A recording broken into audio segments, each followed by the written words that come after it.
Hi, my name is John Hounahan. We are here on day one of the Galápagos 2015 trip with the Honors College of the University of Houston. I'm here with Kara Rife. Hi, Kara. What was your first impression of Ecuador and the city of Quito and just kind of coming into this new experience?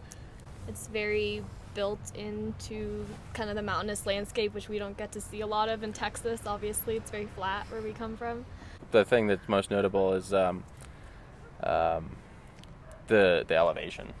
Well, my first impression was the airport, which was glorious. And then we came into the city, and there was a long bus ride, and we got to see all the scenics and seeing the city.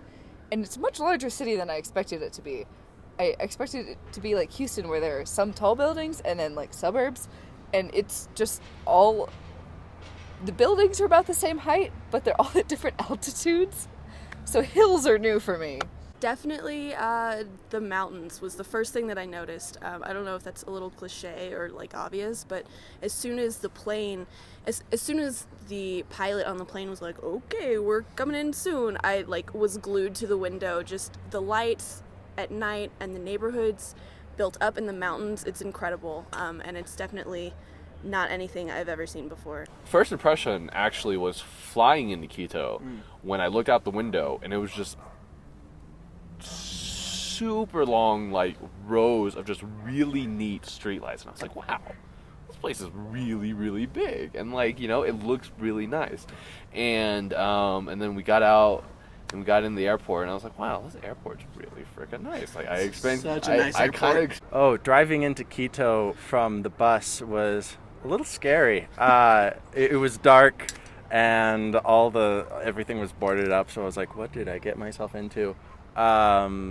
But you know, I think that impression completely changed this morning when I was able to see the city in full daylight. Yeah. It's a complete day and night change. Day and night change, indeed. My first impression, honestly, the poverty was striking, but at the same time, a beautiful culture. And I think you typically see that actually when there's a little less wealth. You see the true heart of the culture that you're actually delving into. My first impression of Quito, we've been staying in Old Quito, and so there are vendors on every street just built into the buildings, which is amazing. They open up shop in the morning, close it down in the afternoon, and it gets to the point really where they all start to blend together. You just see the same toy vendors, you see the same candy vendors, Berries. Chocolate vendors, which have been amazing. Oh, the chocolate. Okay, so question two. What was your highlight for day one? I know we did a lot, so. We did. I think my favorite part was when we ended up at a coffee shop. We had walked past it through one of the walking tours earlier, and then we had some downtime and said, let's go back there. It smelled amazing. So we did.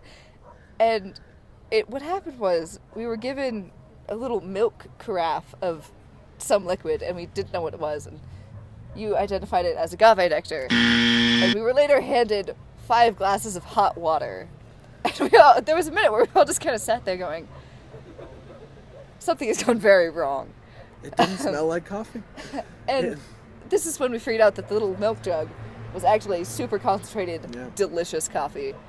And still did not smell like coffee. it was such Granted, good it didn't coffee. smell like agave nectar. It did not smell like agave nectar. It didn't smell like coffee either, So that so I coffee, just kind of went with it. That coffee is the highlight of my day so far. Well, we saw a lot today. We saw a lot of churches. We saw church/school, which was pretty cool. Got to see the equator, which was awesome. But actually, the highlight of my day was waking up, and I actually came up here early in the morning around maybe 6:30, and no one else was out here, and it was still kind of like dewy and wet, but the sun was up, and it was just super, super beautiful, and the air was great. So I just sat down, I got to journal a little bit. Oh, I think getting up early, and I was up here actually on the terrace with Logan and Josh this morning, and being able to see Quito in the daylight, it's spread out before you, it's beautiful. Number one highlight was getting lost in Quito. So you don't have fun until you get lost and actually start exploring. The best part was when we got our free time to explore and walk around the city on our own and get a little bit lost and just kind of not be on the schedule for a little bit. I think just wandering around, all the little stuff that you don't plan on doing. I think the most striking thing I took from today was at the monastery we visited. The painting of Plato and Aristotle, where Aristotle is holding a Bible, which I thought was phenomenal. Question number 3, final question is, if someone were to take this trip next year or next year, what piece of advice, what one thing would you say to them? Oh, if you're going to do dives in the Galapagos, get started on that early. It was pretty stressful fitting all my dives in during finals week. Pack light, have an open mind, probably brush up on your Spanish before you come, because that's been the struggle for me, is like being too hesitant to interact with people. Be open-minded. Don't stick to the plan. I don't know. I hate plans. So be willing to just like veer off the track. I suppose coming to Quito, preparation would be needed. I think you should work on your breathing exercises prior to the trip. Just be prepared. Like, don't show up like without a toothbrush or without your, if you have motion sickness, don't show up without your meds. Just common sense stuff like that. I'd say don't be afraid to go down the alleyway, but take a buddy, because you're in a foreign country. But go down the alleyway, because it's fun, and you'll find a really great coffee shop. I would say come in with an optimistic mind frame. Definitely. I didn't hear too much complaining today, which was good, but a little bit. And I think this is day 1. We have 9 days to go, and with any trip, it's important to keep the positive vibes going, because you're with these people a lot, and we're gonna be tired and hungry, but that's okay, because it's worth it. So be optimistic. Come in just ready to enjoy yourself.